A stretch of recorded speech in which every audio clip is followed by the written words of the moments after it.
Most cars tend to be very forgettable. However, there are a select few that have cemented their place in history. Places like the Haynes International Motor Museum in Somerset are testament to these vehicles, housing some of the finest examples the world has ever seen. Cars like the Lamborghini Countach, Jaguar XJ220, and even the DeLorean are permanently etched in our hearts, having reached cult status. However, there is one car built in the 21st century that I think is almost certain to join them.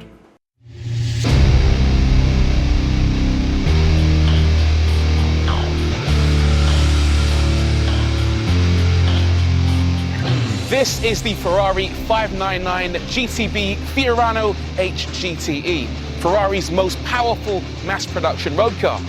It was designed to enhance the pleasure of driving and to guarantee unrivaled performance thanks to a wealth of high-tech gadgets handed down from the world of Formula One.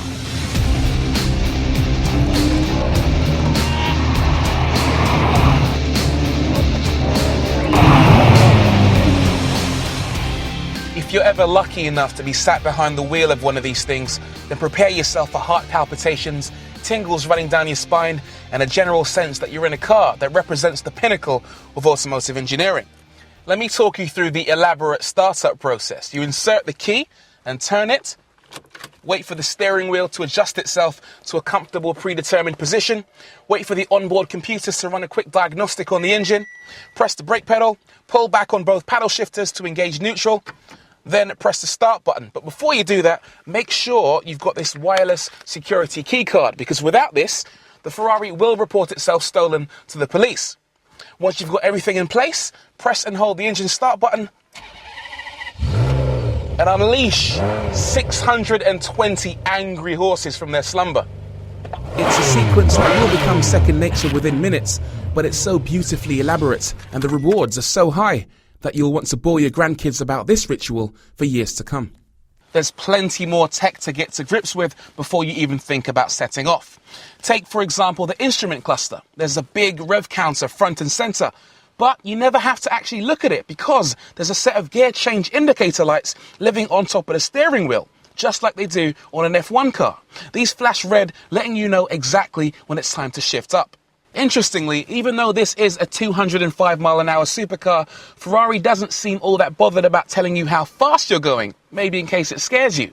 The speedo is a very small and difficult to read dial, and I've only looked at it about twice in the week that I've been testing it. On the left-hand side, there's a multi-function display, and that gives you a slightly clearer indication of your speed. But again, the font is surprisingly small. When it's not whispering that you might be doing 200 miles an hour, that multifunction display is proudly telling you little factoids about the car, including the oil and water temperature. If you hit one of these two buttons to the left of the screen, it'll bring up even more data, including individual temperature and inflation pressure for each of your 4 tyres, just like you get on an F1 car. If you weave the 599 left and right like F1 drivers do during safety car periods, you'll actually see the temperatures start to increase. That screen goes a whole lot further, communicating crucial information such as the amount of time you've been driving and how far you've got left on your current fuel load. It also works in conjunction with the stereo as a sat-nav, but not just any sat-nav, a really, really rubbish one. Bizarrely, it doesn't actually show you any maps. It is entirely turn-based. It might, if you're lucky, tell you where and when to hang a left or a right, but that maneuver might not actually be towards your chosen destination because the system only bothers reading the first few letters of a postcode. The car might go down in history as one of the best, but its sat-nav will go down in folklore as one of the worst. The stereo itself doesn't fare much better. The speakers, which are made by Bose, actually sound pretty good. There's good bass reproduction, although the high notes are a little too harsh for you to want to crank it all the way up to 11. As for sources, you don't get many of those. There's AM/FM radio, an in-dash CD player, and iPod connectivity. But as for digital radio, or anything else for that matter, it's not on the list of Ferrari's priorities. Ferrari might not do cabin tech very well, but that's probably because its boffins are so busy working on tech that will help ensure the 599 secures its place in history along the world's finest cars. This happens to be the HGTE model, which stands for Handling Gran Turismo Evolution. It's 10mm lower than the ordinary car, has springs that are 17% stiffer at the front, 15% stiffer at the rear, and it'll change gear in 85 milliseconds, as opposed to the 100 milliseconds it took the standard car. Its suspension is worth mentioning too, because it's made of the same substance they used to build the Terminator, liquid metal. In scientific circles, they call this magnetorheological fluid, a liquid that becomes a solid when subjected to a magnetic field. Essentially, it allows the 599's suspension characteristics to change in real time. Drive Miss Daisy along a bumpy road and it will maintain a liquid-like viscosity, softening the ride. Throw the car into a fast corner and an electric current is applied to the fluid, solidifying the material in an instant and firming up the suspension so the 599 corners like a gazelle. In addition, Ferrari's developed a couple of handling technologies that can be influenced directly by the driver. One of these is the Manettino, or in English, little lever, located on the steering wheel. Turn this and it will gradually reduce the amount of interference from the car's stability control systems.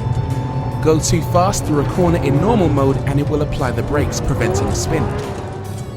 Do the same in sport and race modes and it will give you an increasing amount of drifting leeway before applying the brakes to bring you back in line. With the system disabled, however, it's just you and the car. So, I think it's fairly safe to assume that this kind of thing doesn't come cheap. I've got the official 599 price list in front of me, and I can tell you the standard car cost £207,000. The HGTE handling pack is an extra £14,264.